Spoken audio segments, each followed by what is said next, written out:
Hey guys, welcome back to Witch Talk. I am your witch.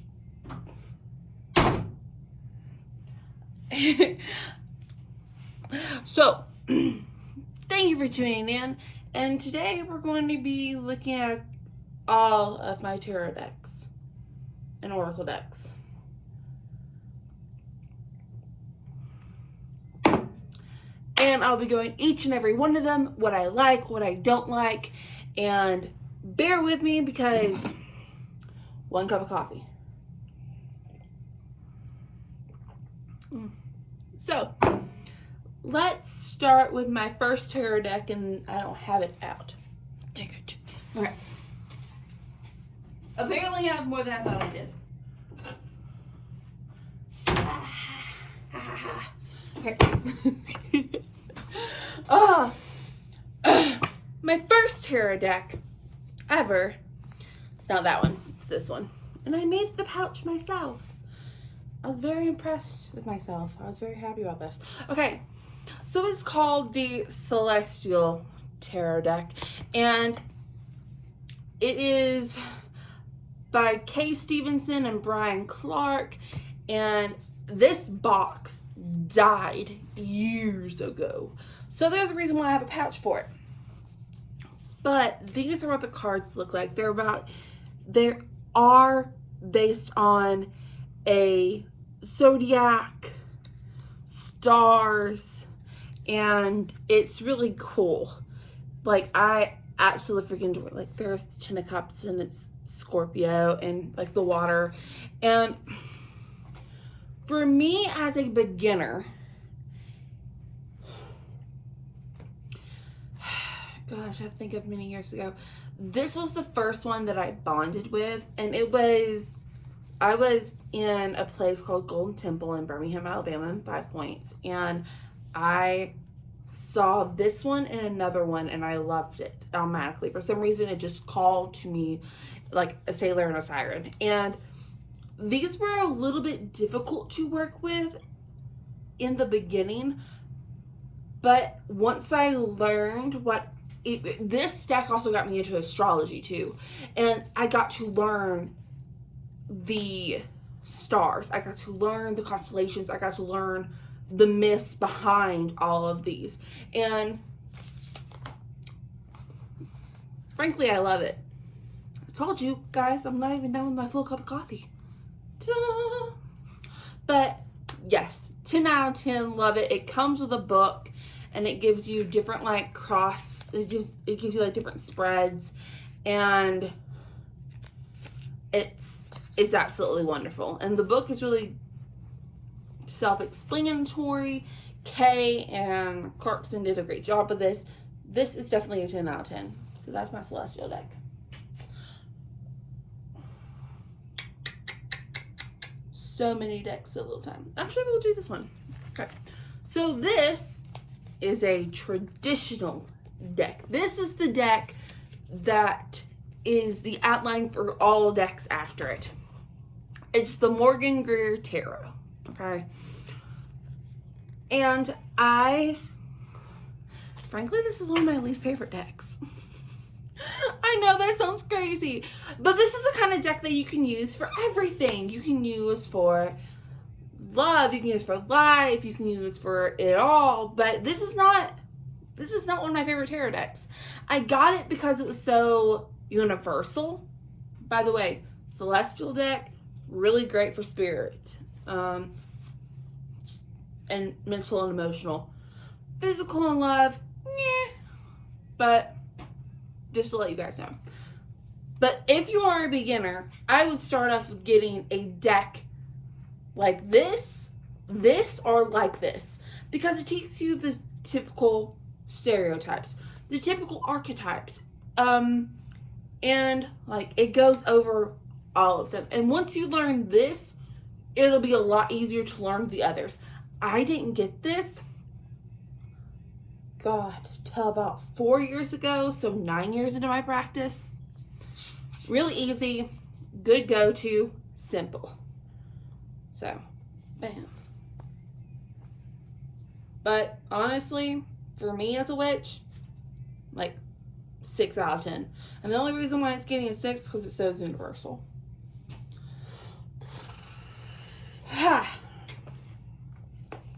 The deck that I use the least is the Game of Thrones deck.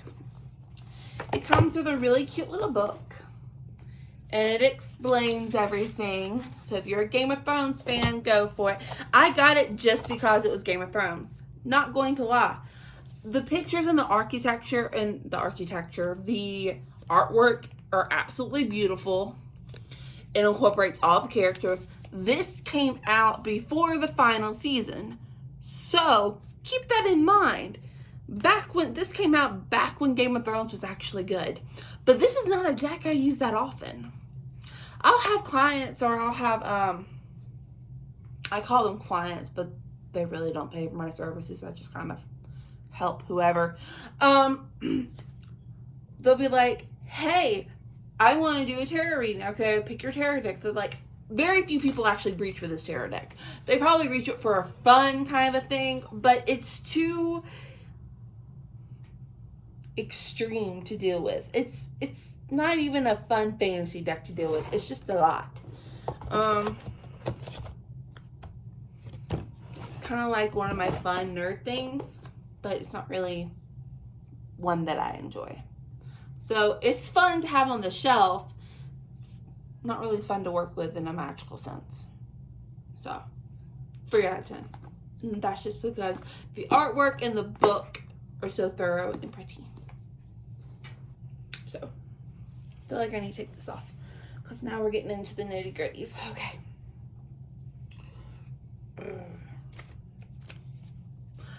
Y'all have already seen me go through this deck. Y'all have already seen me review this deck. If you on a Witch's Review, it is a nice deck. It is a good deck. It's a really great deck if you work with Egyptian gods or you work with that kind of archetype. It is great for that. But I am going to say this: know your Egyptian mythology before you pick up this deck. It'll make a lot more sense. This is a deck that you're going to have to study for. And most of the time there are very few decks you have to do that with, but this is a deck that you're going to have to study for. So pick up an Egyptology book, start watching Egypt myths on YouTube, learn. But once you get it, it'll be good for everything, except for love. Speaking of love, this is one of my favorite decks. Completely and utterly. This is one of the first tarot decks that I got. I got it at the same time as my Celestial deck. This deck does not cover just about love relationships. This covers all types of relationships. And the cool thing about this is that, look at the book. It talks about classic love stories throughout history and time and mythology. It's fantastic. It goes over Cupid and Psyche. It goes over Paolo and Francesca. If I'm saying those right, it goes over Venus and Vulcan. It goes over Romeo and Juliet. And I'm flipping through this and I'm reading all of it. It goes over Cupid and Psyche. It goes over Tristan and I don't even know how to say her name. Isobel?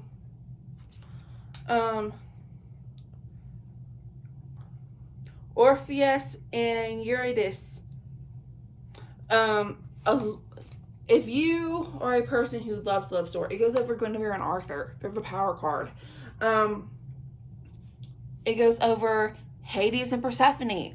It is a classic love story, and it shows what you need to understand when it comes to this tarot deck.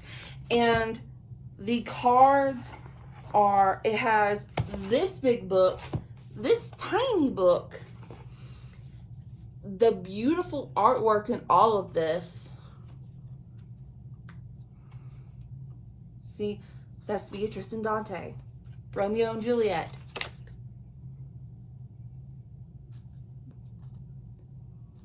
And the thing is, it picks like Persephone and Hades. And it's quite thorough, like in the people. Like, for instance, Brunhilde. Like, it goes over people that are on these classic epic love stories, and it's amazing. And the book it's very thorough. It's extremely thorough. Cleopatra and Mark Antony is another one. They're the fertility card.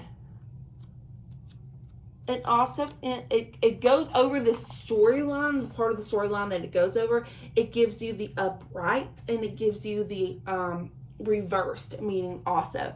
But also it goes over different kind of layouts.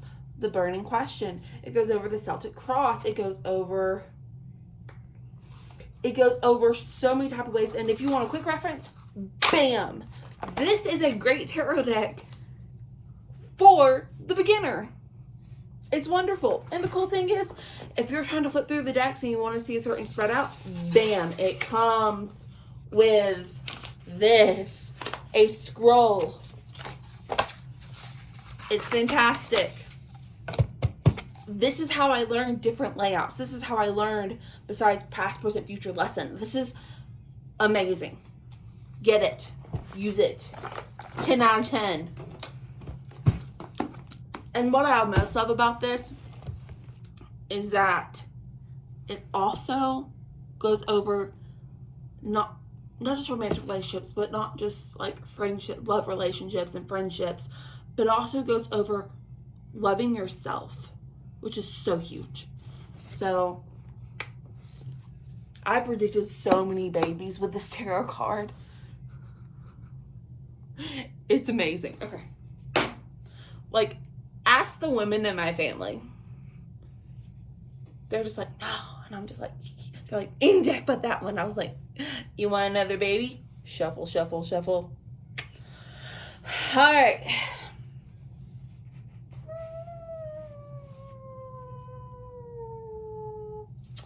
I've already gone over this one, which is my Pride one, which I absolutely love. It's 10 out of 10. If you want the full review in the background of this deck, totally get it. It's created by, it has a really thorough, in-depth book. It was given to me by my sister.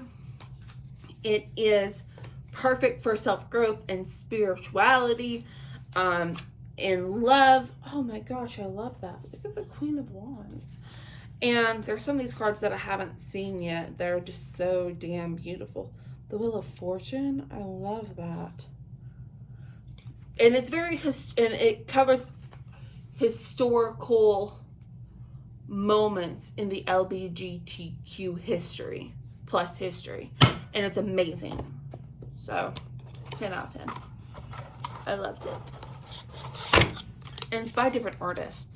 There's not one person who drew everything. It's a bunch of different artists that drew different things in the LGBTQ life. And it's just so damn pretty. Ugh. It's beautiful. Okay.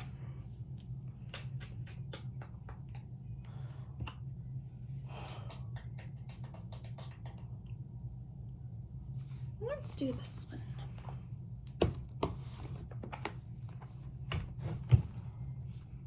Okay, this deck is by Deborah Blake. This is the Everyday Witch. Now, fun about this, it actually tells a story in the deck.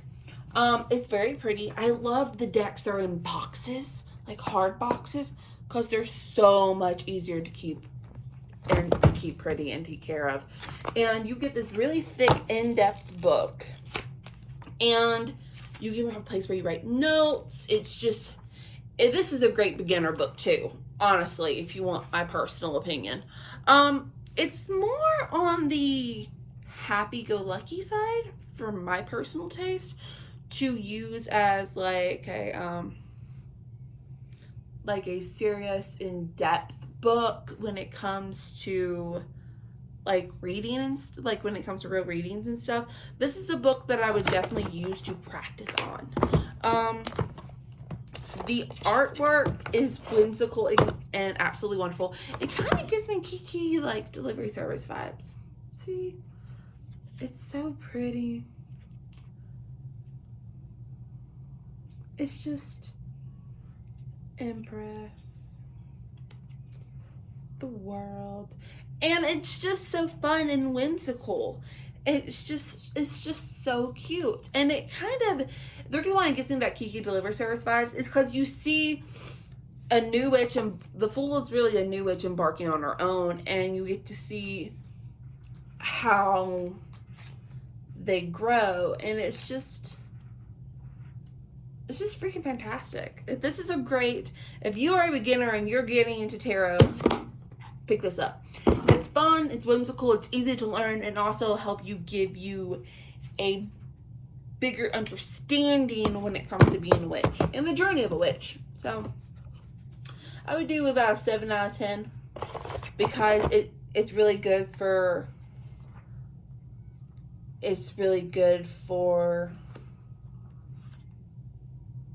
the it's really good for beginners. And this is one deck that you can pull together again and again. And like, even when it comes to, remember I pulled this a couple seconds ago. It even gives you things to consider, what the card is exactly about. It gives you like a precedence of what exactly to do. Like this one actually says to sleep, perchance to dream. That's actually a quote. And this card is about, are you resting or retreating? And it's a really great deck to help you grow spiritually as a beginner or even on our intermediate level. So I would give it like 7 out of 10. It's just so dang cute. And also, something else, there is a tiny version of this card, and the tiny version is, of course, absolutely fucking adorable, but it doesn't come with the book. But these cards are really easy to memorize. This makes it really easy to memorize, so you can actually use them either way. Okay. I think it's getting full. You have a lot more decks to go through. I think I want to do the oracles all by themselves. Oracle, oracle, oracle. Oracle.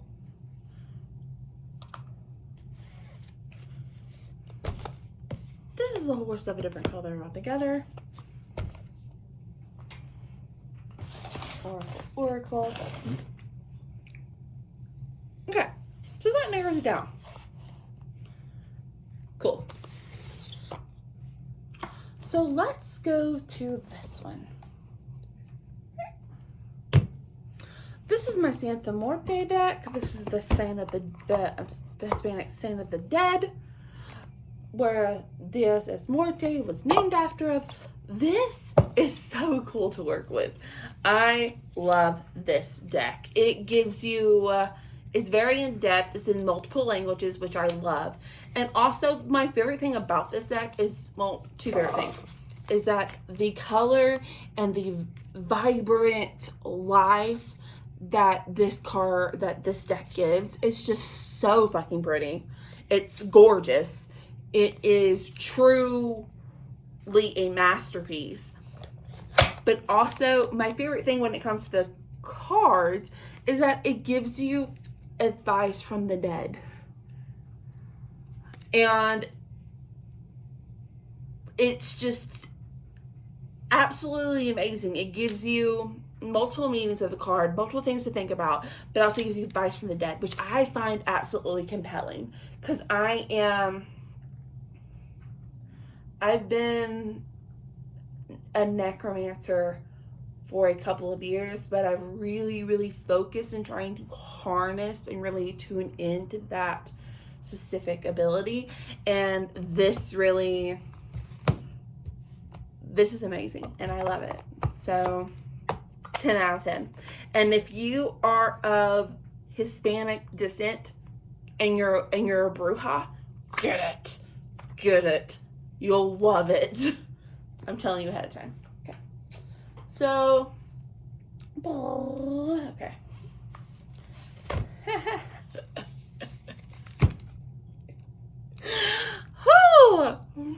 There's a reason why that channel is not meant for children or underage. This is the next deck.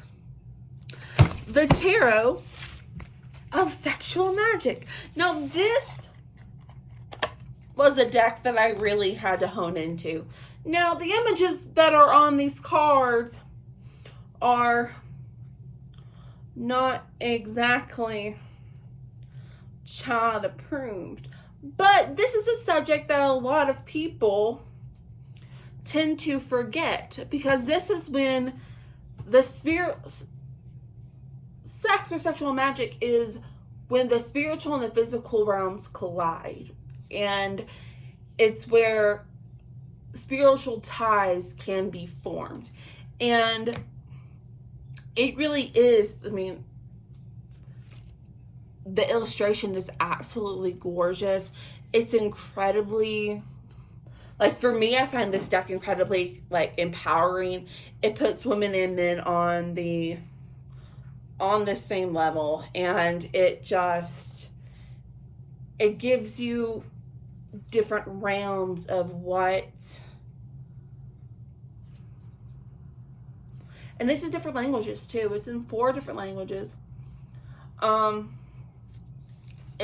The book is definitely expansive to read, and it's absolutely incredible. Each one of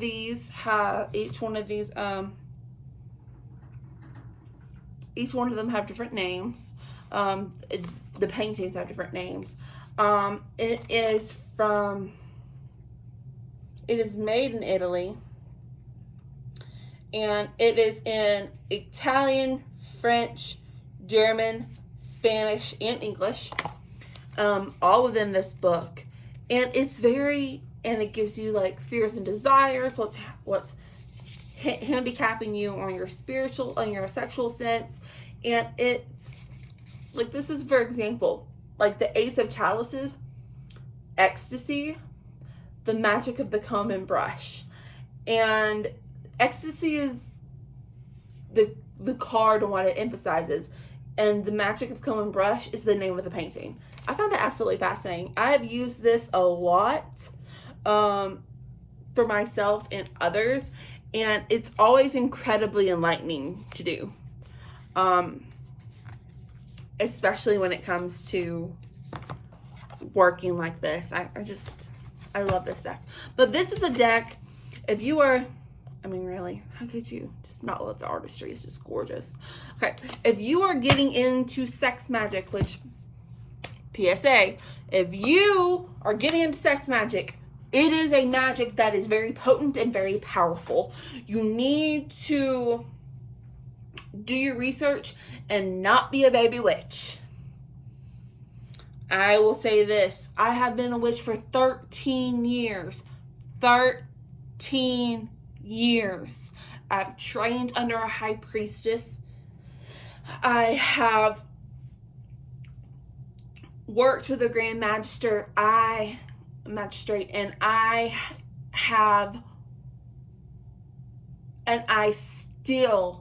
this is still a magic that it blows me away every time I use it, because the level of manifestation that happens is absolutely breathtaking.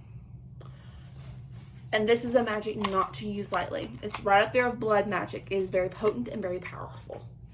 So, if you're going to use, and like I say, sex responsibly.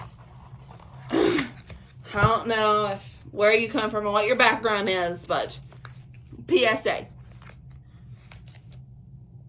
Use protection.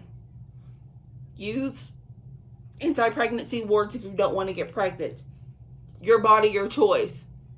I'll go over all this later on another episode. But kink responsibly. There you go. But 10 out of 10. It definitely, I got this tarot deck to guide me through magic of a sexual nature. And it was definitely this is my introduction to sex magic. This helped me this helped me have a better understanding for it. And I'm actually going to do an episode on this. I'm going to make a new series called The Forbidden Arts. Bam! Thank you, guys. Okay. fantastic.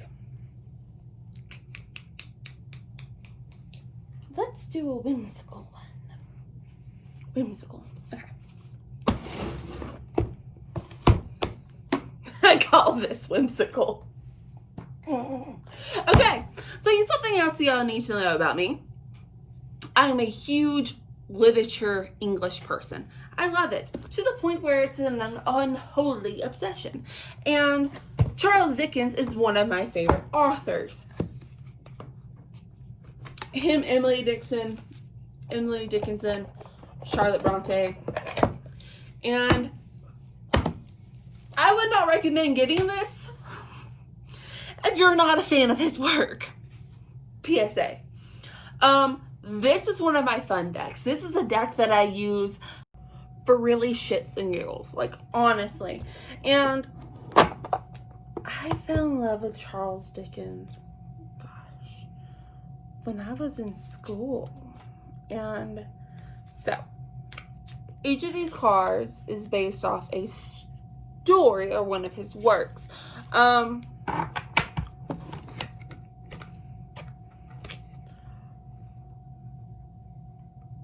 And it's just absolutely incredible. And I'm going to... It represents his most beloved characters and incorporates many details in his personal life. If you are an English major or an English person, get it. It's so beautiful.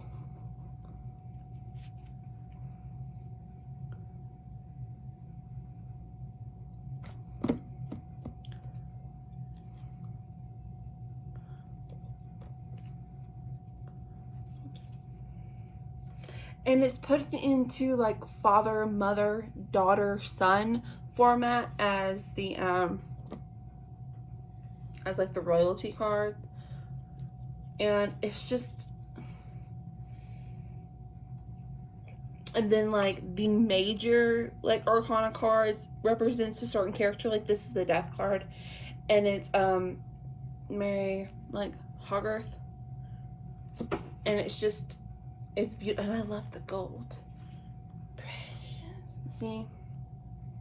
And it's beautiful. It's absolutely amazing. It's a great work of art. I mean, David Copperfield. Ugh. It's just, and it even has, and when I was going through this card, actually, funny story, I sit there and I was like, oh my gosh, yes, yes, yes. But there's one major work that I really wanted to see in this deck that everyone's familiar with, and it's the Christmas Carol. And the Christmas Carol is in this. Scrooge is in this, and that makes me happy more than anything else in this world. And see, and this was a fun, this is one of my fun decks that I get to play with and enjoy. It's by Chris Leach. It's absolutely amazing. It really did a justice to Dickinson, and also this is a fun way to learn, to add two pleasures into one and then turn around. The book is extremely detailed. It goes over, like, the cool thing about it is it goes over like two of Earth, because it goes over the elements instead of the tools that are mostly used. Pinnacles, chalices, staves, and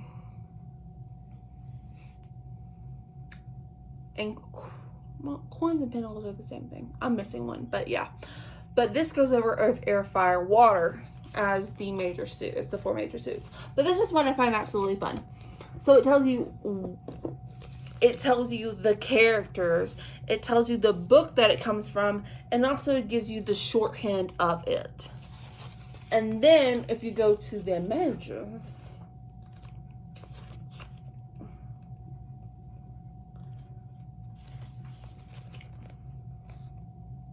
it does the same thing, but it gives you a little more detail.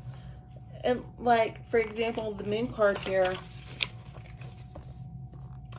it goes over like the major points, and it's just,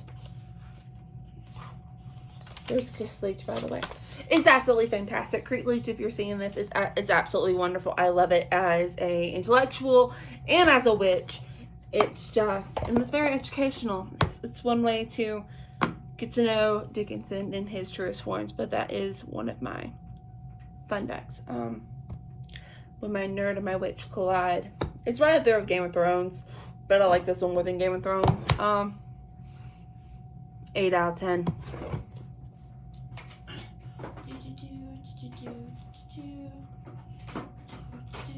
Reorganizing some books.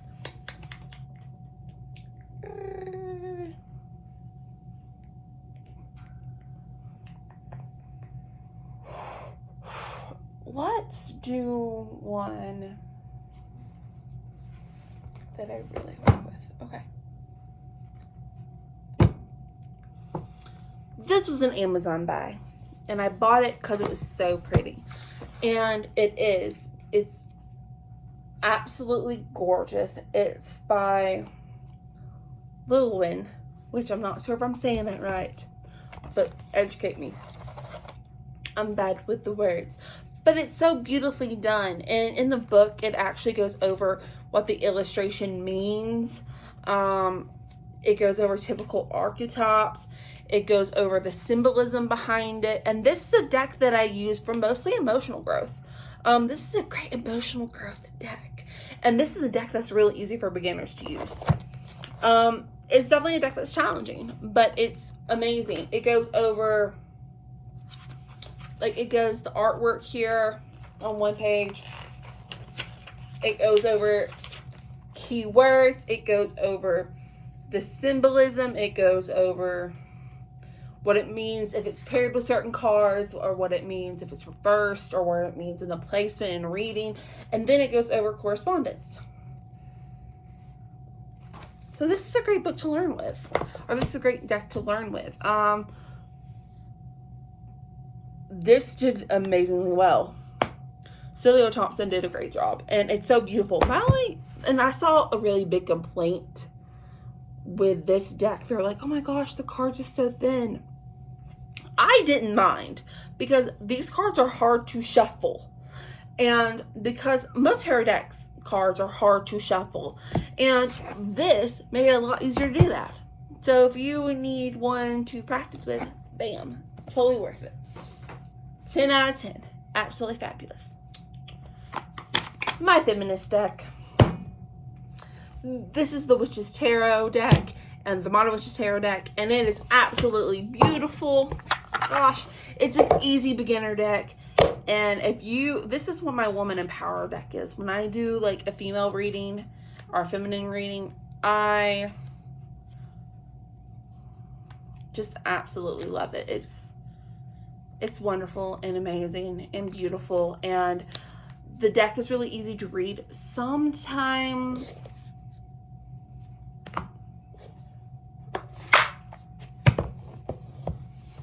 this deck isn't an everything universal deck. That's my only problem with this deck is that it can be used a certain different way. Now, there are different readings in here, like the inner wheel, 4 powers. It's very descriptive. It is incredibly descriptive, but it also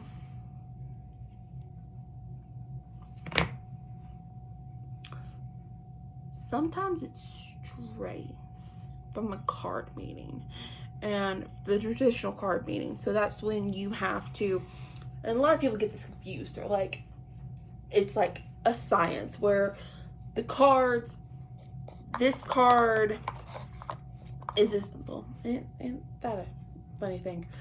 This card exactly means what it means in this book. You have to realize the cards aren't magical. They're tools. The magic is within you. So there is what this card says in this book, but there's also what the spirit tells you. So if you're really trying to focus on what the card's saying and the meaning, by all means, pick up this deck. It's great to memorize. Sometimes it's a little off from the traditional meaning, but you have to realize it's a modern witch deck, not a traditional deck. But also keep this in mind, you're going, as a more experienced witch, you're going to have to lean a lot on your spirit for this and for spirit readings. But it's fun to work with. It's fun. It's beautiful. It handles a lot of really great really deep meanings.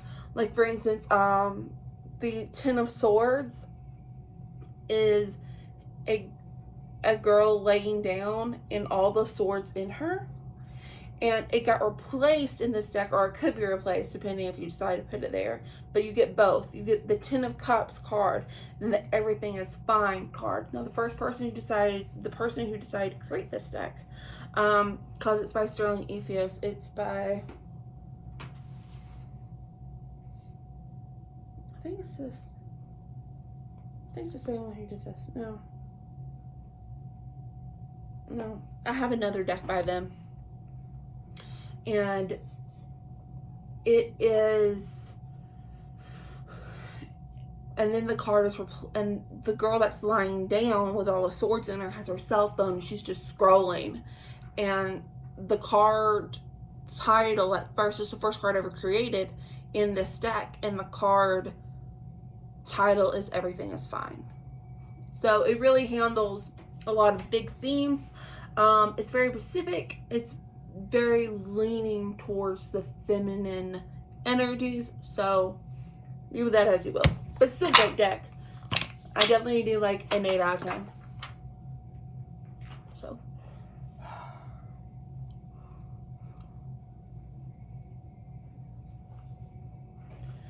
okay, let's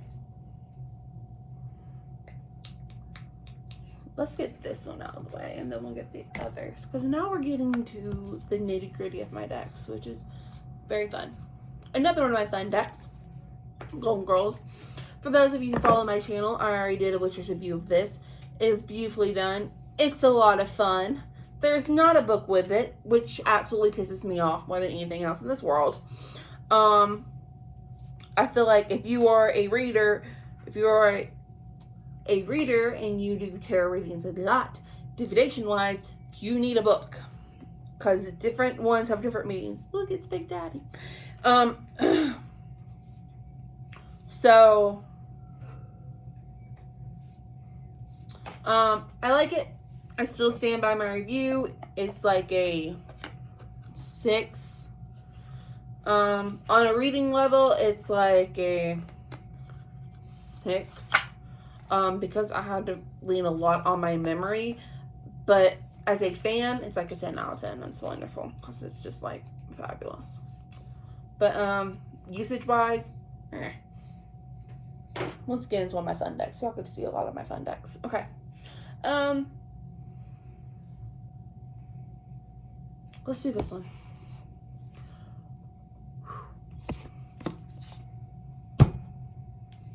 Have y'all ever heard of David Bowie? So, David Bowie's Starman is a character he played on stage. And he wrote many albums as Starman, and Starman eventually died. David Bowie, for people who don't know, is a classic musician and musical artist. The guy who wrote this tarot deck did all the artistry for his albums. And his name is David. And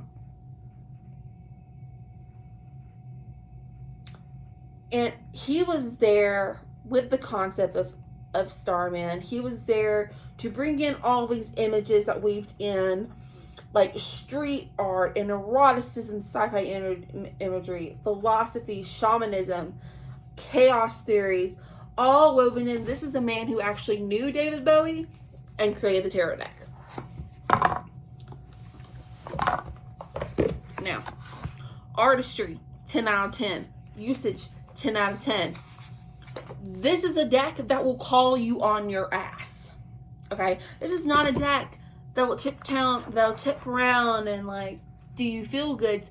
And it's not like my everyday witch deck. This is a deck that will call you on your ass, that will force you to grow as much as you use it. The imagery is absolutely beautiful. It really brings the brilliance out of this artist. It's absolutely gorgeous, and it's incredible for use. Now, regardless of your opinions on David Bowie as a person or a artist, this is a great deck to use in general. Okay? Because this is a deck that this is a deck that I use mostly for shadow work, because it's so wonderfully harsh. And I know that sounds really chaotic, but without pain, one cannot grow. And that's something that definitely was echoed in this.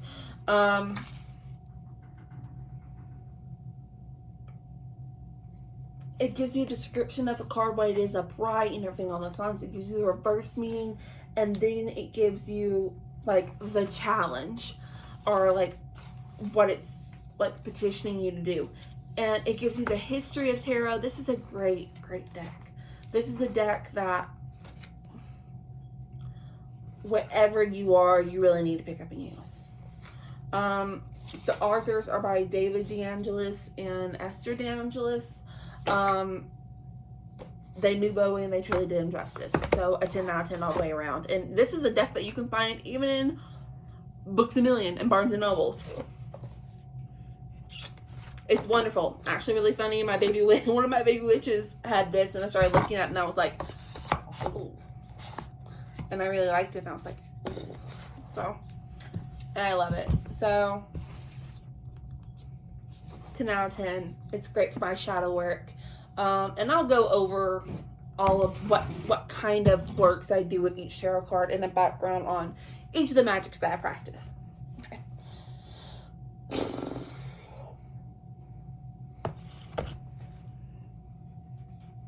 This deck is my Ethereal Visions Illuminated Tarot deck by Matt Hughes. Okay, I'm actually a fellow witch that I highly respect. She had this deck and I fell in love with it. And it has the book, which is really in depth. The artistry is gorgeous. Matthew Hughes did an amazing job about this. But also what I really love about this deck, it has 2 extra cards. A normal deck has 78 cards. This one has 80. The extra cards are the Well and the Artist, which I find a wonderful touch to this. I use this as a universal one. This is a deck that when I usually have people that are doing first time readings, or I'm doing an overview reading with them, I use this deck because it so wonderfully balances out the physical, emotional, spiritual, and intellectual. And it's just beautiful to work with. It's phrased so articulately.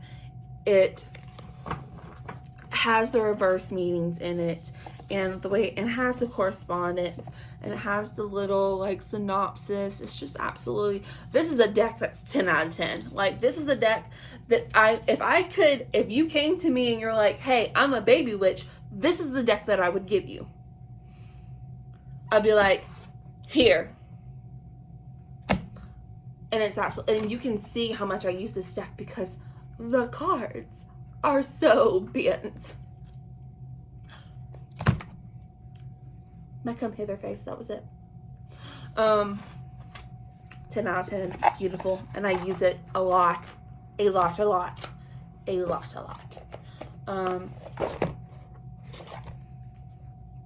So if you are anywhere you are, you're in the maid, mother, crone phase of your magical journey, pick it up. Whether you're a green, a horn, or a old man phase of whatever you are in your male witch's journey, pick it up. It's amazing. Use it. It's fantastic.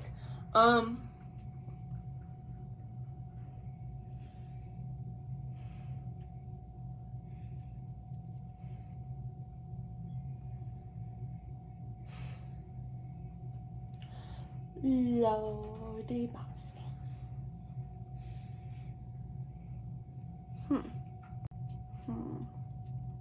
Let's do this one.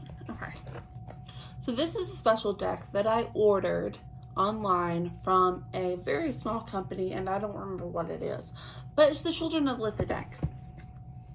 Litha, as you know, is the summer equinox, and I have to say this was the prettiest deck I've ever unwrapped, and it's so thorough in its book, and it's absolutely amazing. And what I love about it is that it has a little poem under each one. It goes over a synopsis of the card, reversed. It has upright keywords and reverse keywords. And then on the major arcana, it does the same thing. And it's absolutely, and the imagery is so beautiful.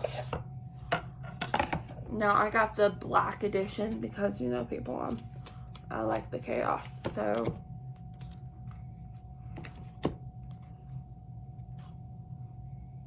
for some reason I keep pulling a magician card. Maybe that means something.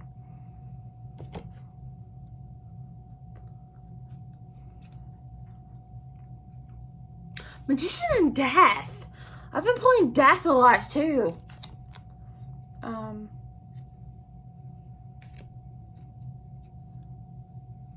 It's very beautiful. It's very diverse. It's truly based on like this wonderful fairy fantasy kind of vibes, and it's absolutely amazing.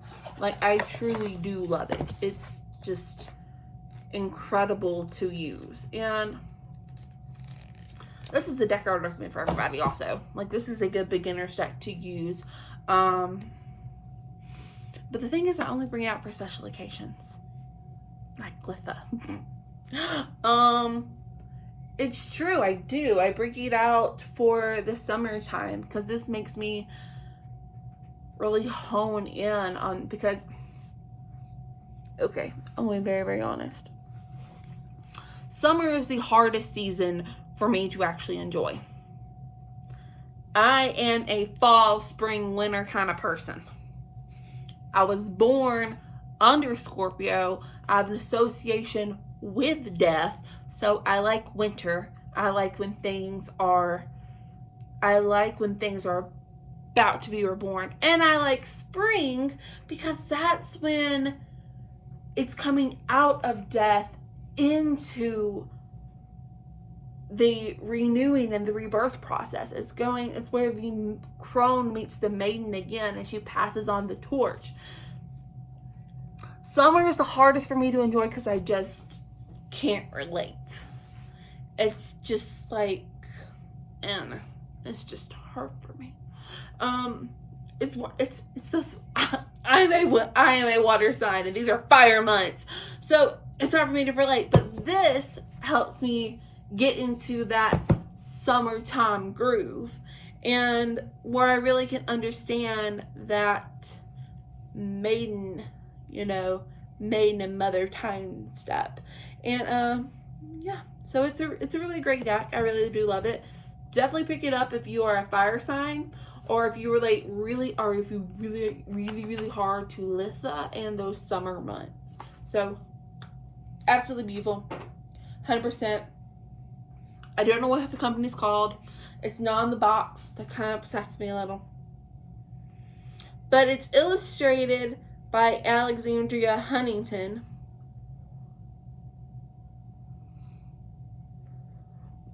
It's the physical I want to read to you what's on the back. The physical prowess of the beast is matched only by the cognitive power of man. The two opposing forces combined, they exceed the sum of their parts to create the divine. For as long as we have been able to tell the stories, the truth has been reflected in the narratives we share with each other. The Children of Litha Tarot takes these stories and interweaves them with the ancient wisdoms of tarot.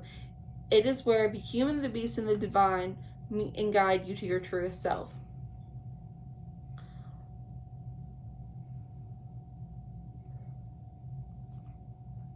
But it's illustrated by Alexandra Huntington, and I don't know what company is it by.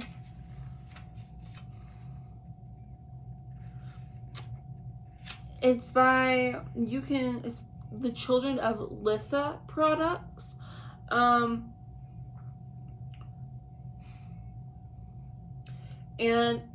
the products where you can find it at is at xiahunt.com.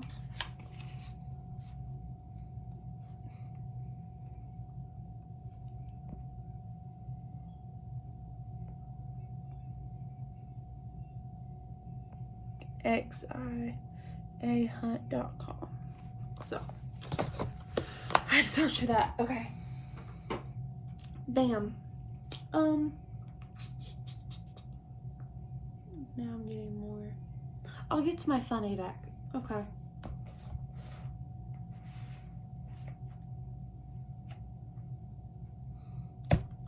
This is a deck that I got just because.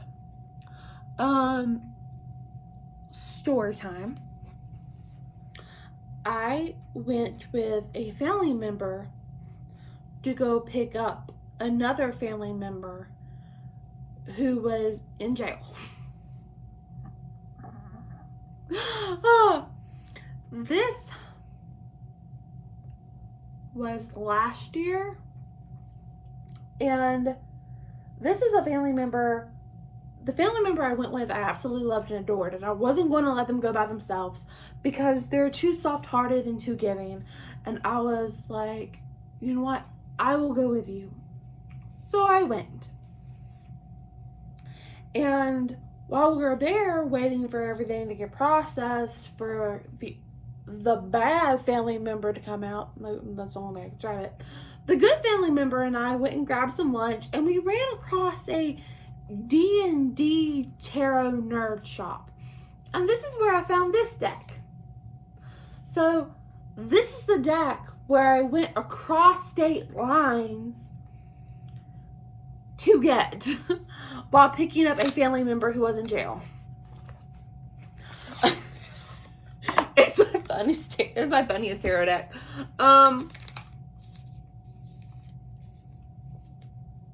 It's pretty. It has good composition. It has good comprehension. It's in multiple languages. The illustrations are absolutely beautiful. Let's find a more compelling one. There you go. This is the Tarot Malefic by Luis Royo and Romulo Romo. I'm saying this completely wrong. This kind of gives me Bloodborne vibes, honestly. And it's really beautiful. It's a deck that I haven't really worked a lot with. I use it occasionally to I use this deck specifically for yeeting things out of my life. And like toxic family members, toxic relationships, traits that I need to work on within myself that I need to clear out. And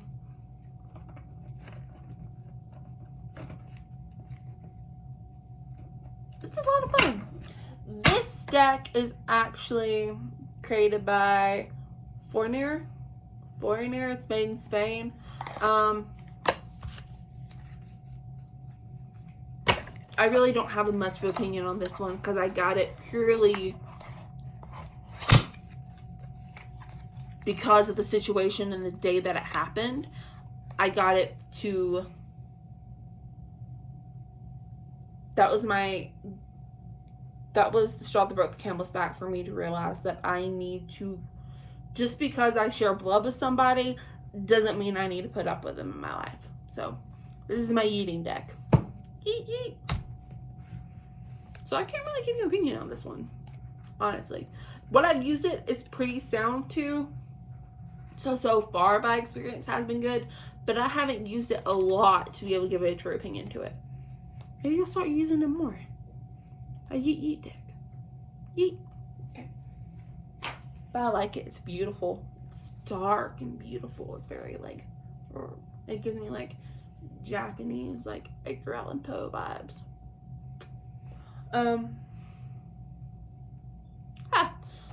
This is another fun one. This my husband got for me because has anyone heard of the Bloodborne video game? This is my husband's deck that I read his tarot in just his tarot. I don't use anything else to use his tarot except for this Bloodborne deck. This is his favorite video game. This is his franchise. This is the level of nerdom that he is obsessed with, to the point where it should be unhealthy, but I kind of accepted it because Lady Maria is tattooed on his arm. For those of you who don't know, it's about Bloodborne. It's about this toxic blood that turns people into beasts. I'll let my husband explain it. But I do know who Maria the Clock Tower is. And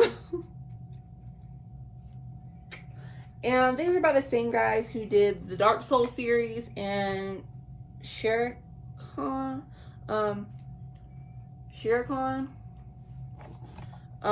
It is a game that is absolutely a lot of fun to watch. It is, you die, your goal in this game is to die. I worked with this deck. This is a deck that doesn't come with a book. Once again, you know that kind of aggravates me. But since I am familiar enough with the game, I don't play, I watch. I really do enjoy it, and I use it whenever my husband wants a reading. This is what I pull out, and it's just absolutely amazing. I love it.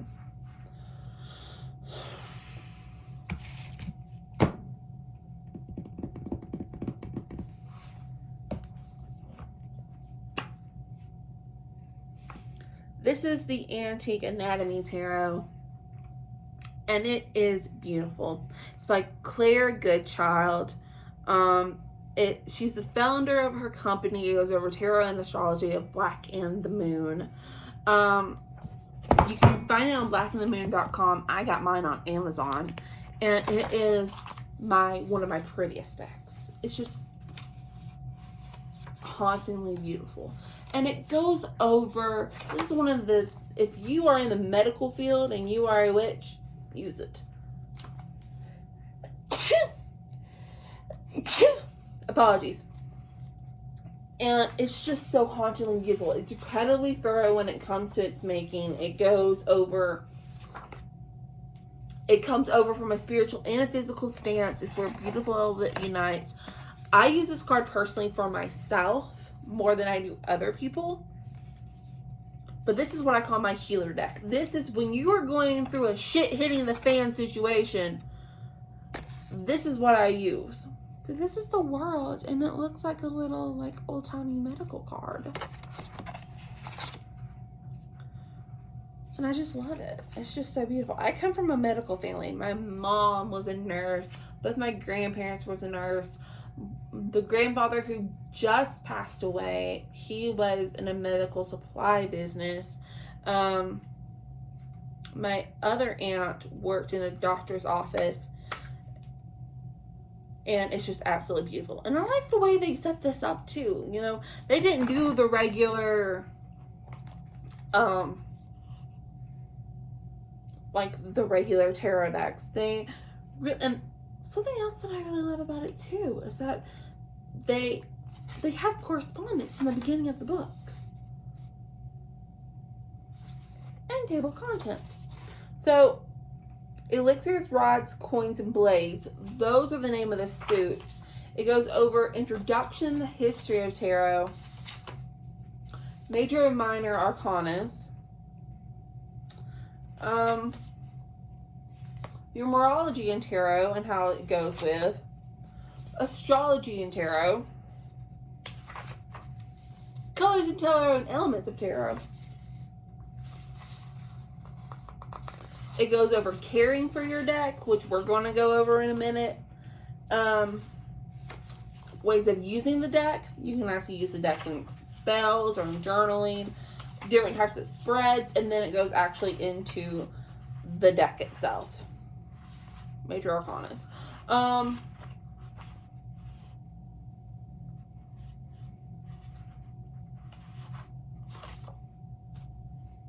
this is a great deck to get if you're a newcomer, because it really does teach you A to Z when it comes to the deck. And I really should spend more time appreciating it and using it more. So after this, I'm probably going to do a reading with this and another one. So these are my two. One is the hardest deck to use for me, that I feel like it's over my head somehow, or I need to learn and really spend a lot of time studying this deck and really enjoying it. But that's the last deck I'm going to go over. The deck that I'm going to use now is the one that I use as my holy tarot to guide me through my spiritual world, and it's Ellen Duggan's Witch's Tarot.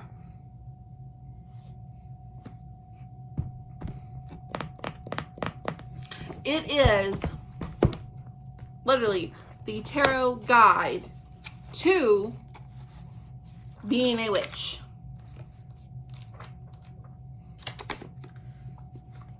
This is a deck that is easy to maneuver, but hard to accept. This is a deck, once again, this is a deck that will bite you in the ass. And when I mean bite you in the ass, it bites you in the ass a good way. It is the deck that will force you to grow. And it is the deck that will call you out. Ellen Duggan, I swear, she is an amazing author. She is an incredible witch to learn from. And what you did with this deck, what you did with the tarot deck, is absolutely a masterpiece for the goddess. And I love it. I absolutely love it. Look at that. It's beautiful. It's beautiful on all sides. This is a deck that when I want to move forward in my journey, I pull this out and I see, what do I need to work on and what do I need to study? And I will say this, I use this deck this deck really inspired me to move forward because of Witch Talk and for Witch Talk. So it's absolutely incredible. It's amazing. If you're a witch, get it. I know I'm saying get a lot of them, but this should be the top one on your list. The rest of them, you get it. It's definitely worth it, and it's absolutely, you will go so far. And it's a step-by-step guide of it. And one of my favorite things about this deck is that this deck was written by a witch and for witches.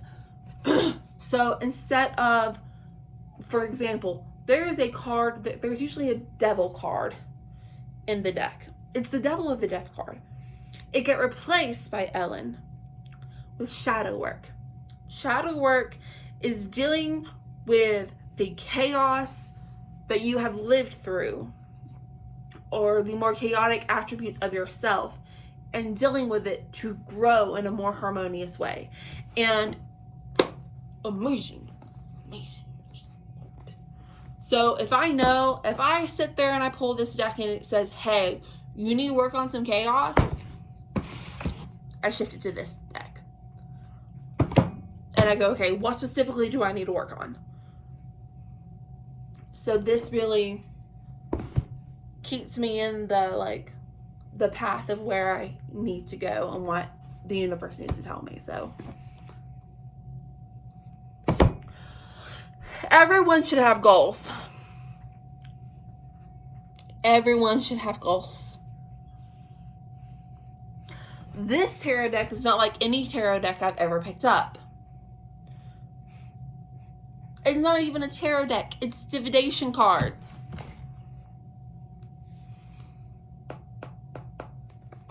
Yggdrasil, Norse divination cards.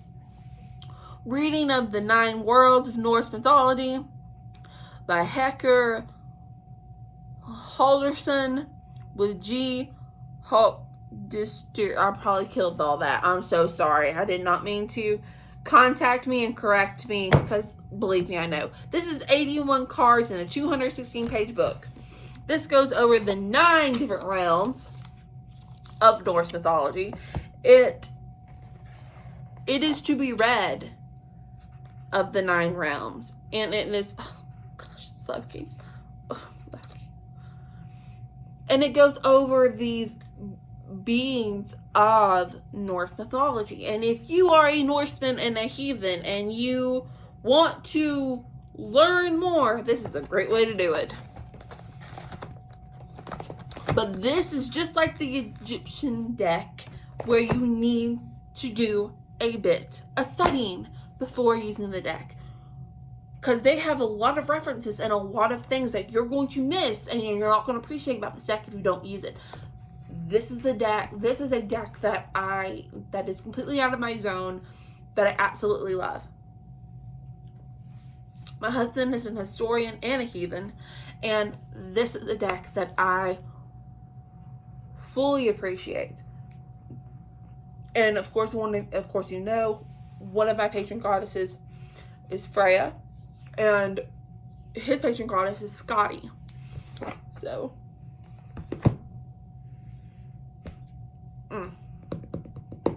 so this is my goal, is to be able to get to know this deck. And this is a slow moving courtship, so light a candle for me. But a lot of people are asking me, like, how do you take care of all of these decks? Okay, so there are different ways to care for your decks and to keep them and to store them. As you can tell, there are some decks that I like to keep in their boxes because they have large books, or because they're hard and it keeps them safe and it's easy to store. The first thing when I get a tarot deck, I cleanse it. I cleanse it with incense. I cleanse it with a salt ring. I cleanse it with visualization. I cleanse it. Sometimes I do very lightly cleansing oil. Very lightly. It depends what the deck is. Sometimes I very lightly sprinkle it with water, with purifying water. Sometimes I cleanse it with a crystal. I'm just putting my crystal on top of this. This was actually a present from somebody. Thank you. You know who you are. I appreciate this. It's beautiful, and it's also perfect for cleansing. So clear quartz, amethyst, selenite, all perfect to be able to cleanse with. So I cleanse, and then I charge the same way. I mostly charge by a moon, so I charge them the same way I do my crystals, as I put them out under the moonlight. But if I'm cleansing all of them at one time, then you'll see a stack of them like this. You'll have a salt circle here, and I'll place crystals. I do it that way also. There are some myths I want to debunk about tarot. They're like, hey, you can't buy your own tarot deck. How that tradition or myth happened was, tarot decks are originally hand painted, and they were given to somebody because they were most likely a gift by the artist. Now it's not the way. You don't have to get someone else to buy your tarot deck. I do it as a tradition. It's not a requirement. So I bought my own tarot decks. You don't have to store your tarot decks in silk, okay? None of my tarot decks are stored in silk. I cleanse and I do protection charge on each one of my decks. And there are different ways that I store it. I store it whether it's in the original box, in a pouch, in one that I made myself like you've seen before, in a tarot holster. All of those I do. It just depends on the deck, honestly. So those are different ways to store it. I do encourage reading mats. Okay. Reading mats This is a divination mat. I got it on Amazon.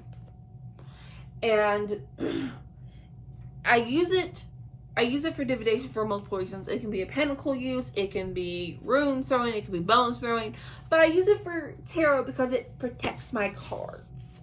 I don't want stickiness. If I'm doing a reading, I don't want to pull it out and stickiness and germs get on my cards. This I can throw in the washing machine. I can't throw my cards in the washing machine.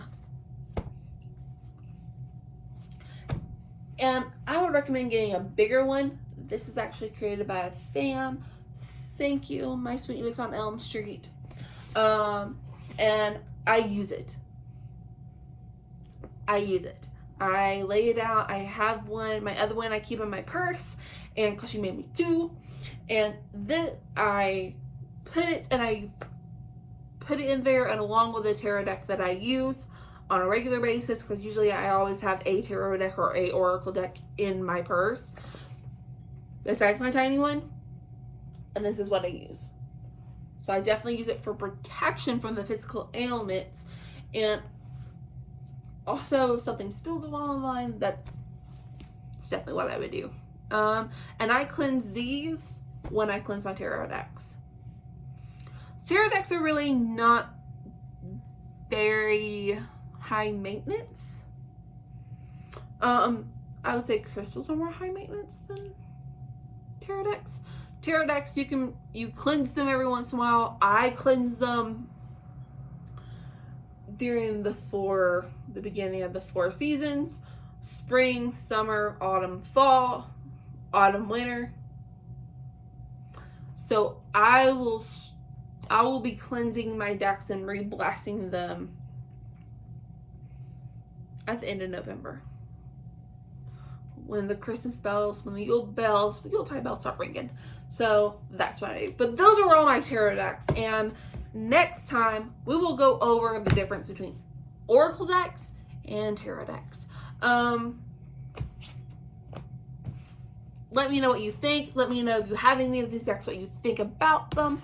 Thank you guys so much for tuning in. Merry meet, merry part, and merry meet again.